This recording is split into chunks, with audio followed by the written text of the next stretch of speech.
I remember the first time she said my name, not as a student's, but as if she was testing how it felt in her mouth. Soft, slow, like she was already halfway through a thought she wouldn't finish. The classroom was nearly empty that evening. The others had packed up after the seminar, their laughter fading down the hall. She stayed, sorting through papers at her desk, the sleeves of her black sweater pushed just high enough to show the veins along her wrists. I was supposed to leave too, but my pen had run out of ink. It hadn't. She knew it. "You can borrow mine," she said without looking up, her voice low, even like a secret already half told. I stepped closer, reaching for the pen. My fingers brushed hers. The contact lasted a second too long, not enough to mean something but too much to mean nothing. That was the moment I realized silence could be louder than anything else. The air between us thickened, the kind that hums when both people pretend not to notice. I remember the faint smell of coffee from her cup, the chalk dust on her wrist, the way her hair caught the last of the light from the window. Every small detail seemed like an instruction I wasn't ready to follow. "You stay late often," she said, eyes still on the papers. "I could ask you the same," I replied. That earned a small smile, not full, not kind, but knowing. "You'll learn faster if you stop pretending you're just here for the work." It wasn't a question. I didn't answer, just stood there, the pen in my hand feeling heavier than it should. She finally looked up. Her eyes were the kind that didn't just see you, they studied you. Quietly, carefully, like she was cataloging what you weren't saying. There was nothing flirtatious about her. That made it worse. More dangerous. Cleared my throat. "You said I should revise the essay again." "I did." She leaned back, folding her arms. "But I think what you're missing isn't something I can mark on paper." The way she said it, even measured without breaking eye contact, pulled heat into the room. The window was open, yet the air felt still. I could hear the hum of a vending machine down the hall, my pulse in my ears. "Then what am I missing?" She tilted her head. "You'll learn faster, alone with me." The words hung there, precise, deliberate. Her smile was small, almost amused, but her eyes didn't waver. My response died before it reached my mouth. Something in the way she waited, patient, unhurried, made it clear she wasn't asking for an answer yet. She was watching what I'd do next. The clock on the wall clicked once. The sound was louder than it should have been. She stood, slowly. The chair legs scraped against the floor, a soft drag that made my throat tighten. I didn't move, didn't step back when she passed. Her perfume, faint, something floral with a trace of smoke, stayed behind as she reached for the door. Then she paused, looked over her shoulder. "Lock up when you leave," she said. And then she was gone. The hallway light flickered as the door shut, leaving the room dim, warm, and heavy with what hadn't been said.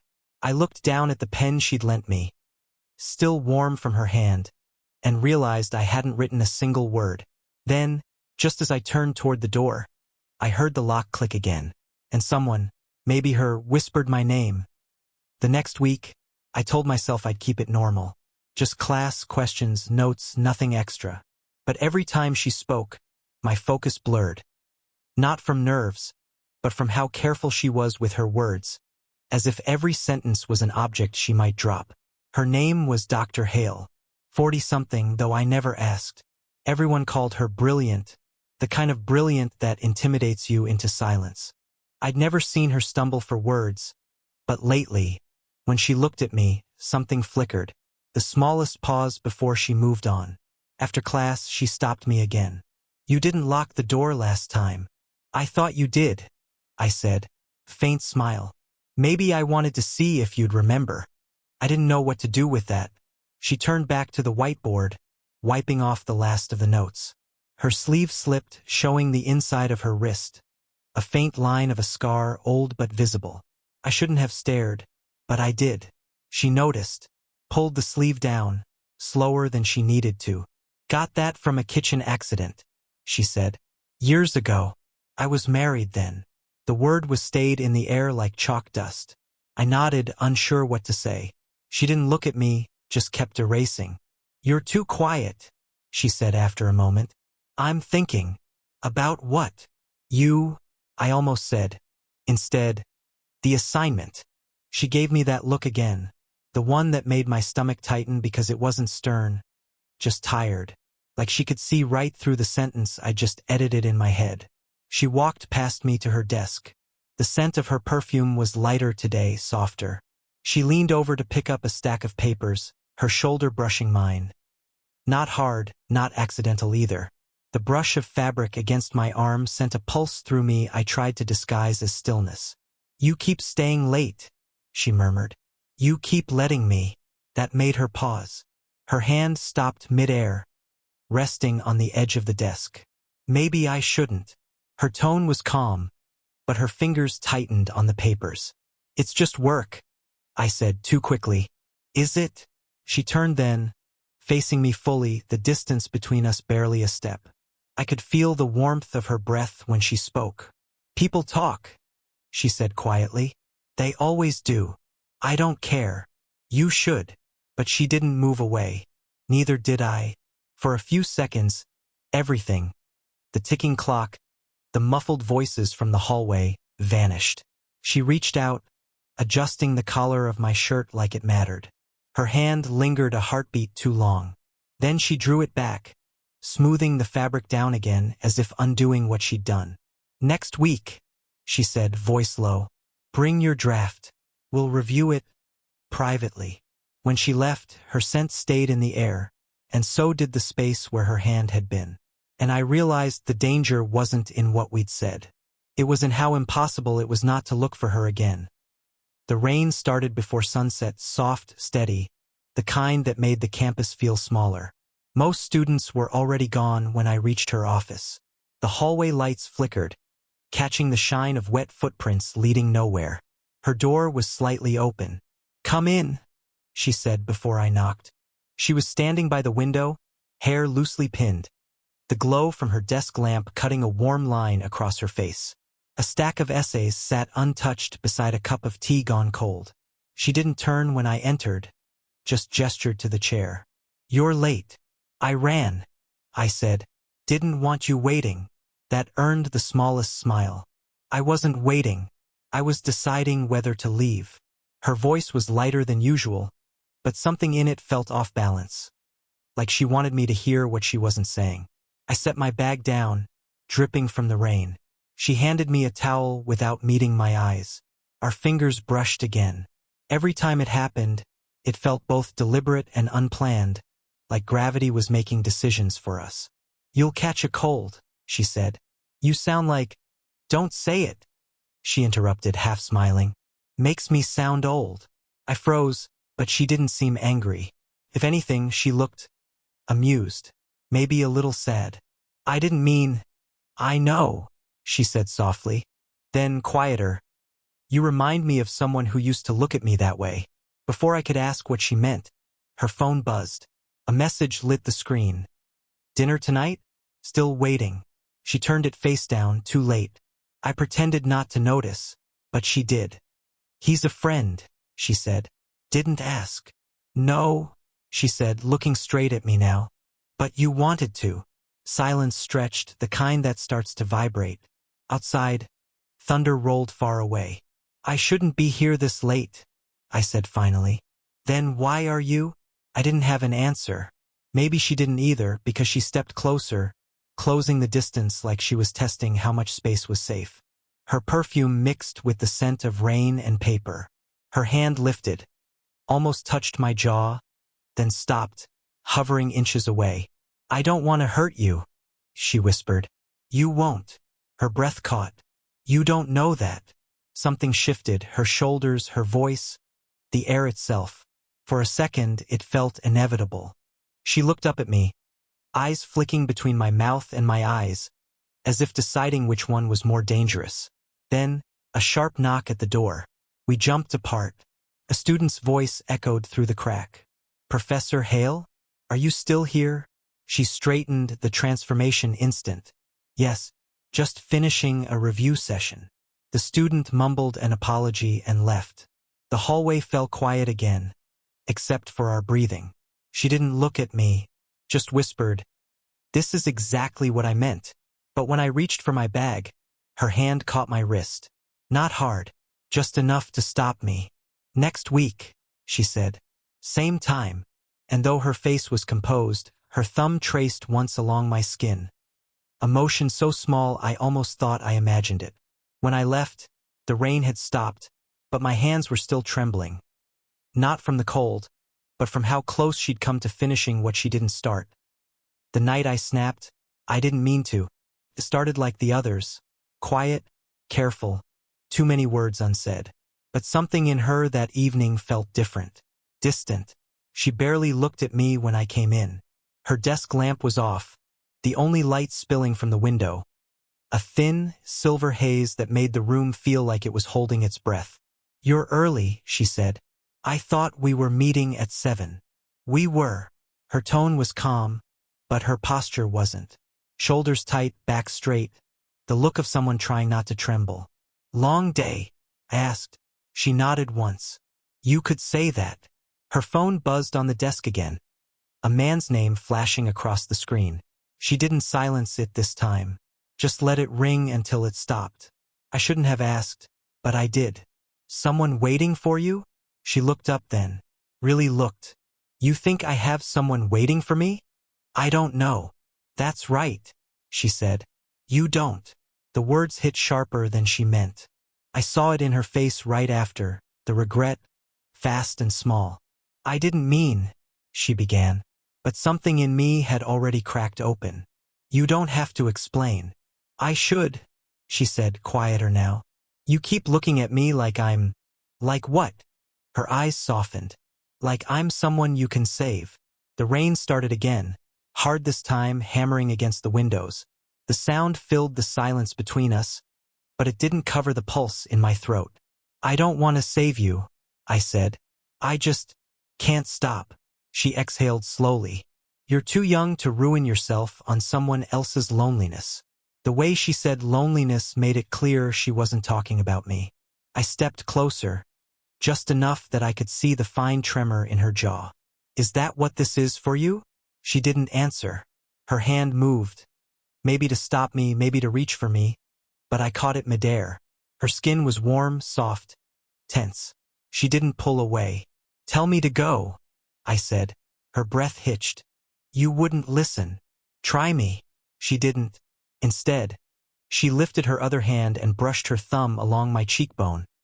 Light, careful, like testing the edge of something sharp. Her eyes flicked down to my mouth, then back up again. I could feel her pulse through her fingers. Quick, uneven, matching mine. "This can't," she whispered, but didn't finish. "Then stop me." Her silence said everything. She stepped closer until I could feel her breath at my collar, the faint scent of rain and tea on her skin. Her hand slid up, brushing the back of my neck, the smallest tremor in her fingers. I leaned in, close enough to see the reflection of the city lights in her eyes.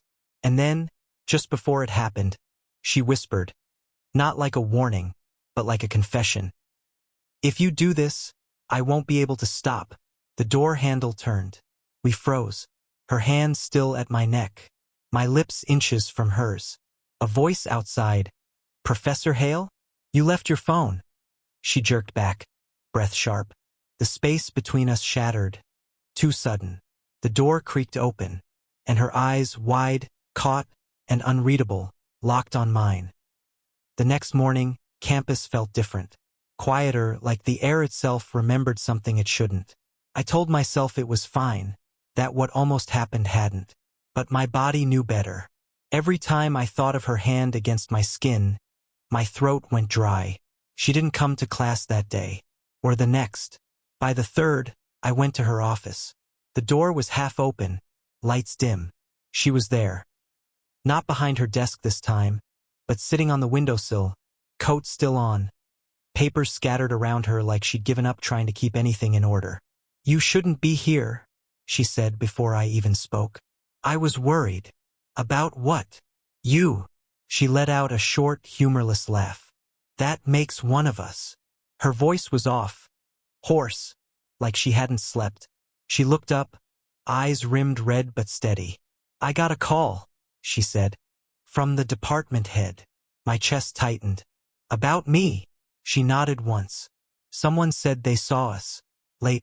Together. I didn't move. Couldn't. Nothing happened. I said. I know that.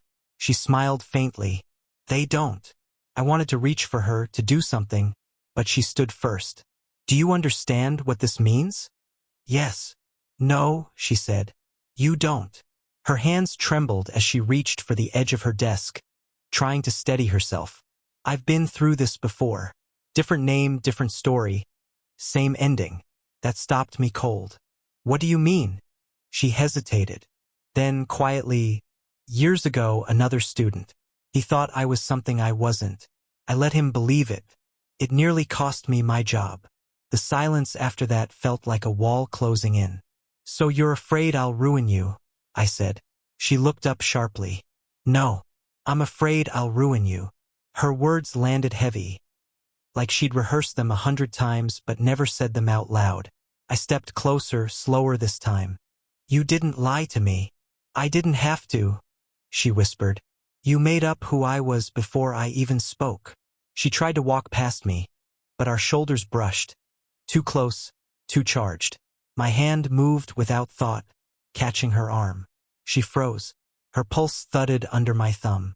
For a moment, she didn't pull away. Then she looked up, eyes glassy. You can't keep showing up like this. I can't stop. Her breath shook. Don't say that. Then tell me to go. She didn't. Instead, she leaned forward, forehead barely touching mine. Not a kiss, not yet, but something more dangerous. Surrender in progress. The air between us vibrated with all the words we hadn't spoken. Then she pulled back, quick, decisive. I'm meeting with the dean tomorrow, she said. I'll tell them it was a misunderstanding. That's not true. It doesn't matter. She reached for the doorknob, pausing when our hands met there. Hers cold, mine shaking. I'm ending this, she said, voice soft, almost tender. But her thumb moved against my knuckles before she let go. And I knew she didn't believe her own words any more than I did. It rained again that night. The kind of rain that came down in sheets, washing sound and logic away with it. She hadn't answered my messages all week. I told myself I'd stop trying. But when I saw her office lights still on past 10, my feet decided before my mind did. The hallway was empty. The door was closed. I knocked once. Who is it? It's me. Silence. Then the soft click of the lock. She stood by the desk, coat draped over the chair, hair loose for once. The light from the window carved shadows across her face. She looked at me. Not startled, not angry, just tired in the way people get when they've run out of excuses. I thought I made myself clear, she said. You did. And yet, I had to see you. She let out a breath, eyes closing briefly. You don't make this easy. Neither do you. Something in her expression cracked, the faintest tremor in her jaw before she turned away. They're investigating, you know. Gossip spreads faster than truth. I don't care about them. You should. She turned back, eyes shining wet in the lamplight. Because I do. Her voice wavered, the first time I'd ever heard it do that. Do you regret it? I asked. Her mouth opened, then closed again. No, she whispered. That's the problem. We stood there, a full yard between us, shrinking by the second. I tried to stop this, she said. I tried to make it professional, rational, safe. But every time you walk in here, she broke off, shaking her head. You look at me like I'm still alive. I moved closer, slow enough for her to stop me if she wanted. She didn't. You are. The distance between us dissolved. I could feel the warmth of her, the faint tremor in her breathing. My hand hovered near her face, not touching, but close enough to feel the heat of her skin. Say something, I murmured. What do you want me to say? The truth. She took a step closer, until her chest brushed mine. The truth is, she said softly, I haven't wanted anything this much in years. The world went still. The clock, the rain, even the air, all of it paused on the edge of that sentence. Her hand lifted to my collar, fingers tracing the fabric like she was memorizing it.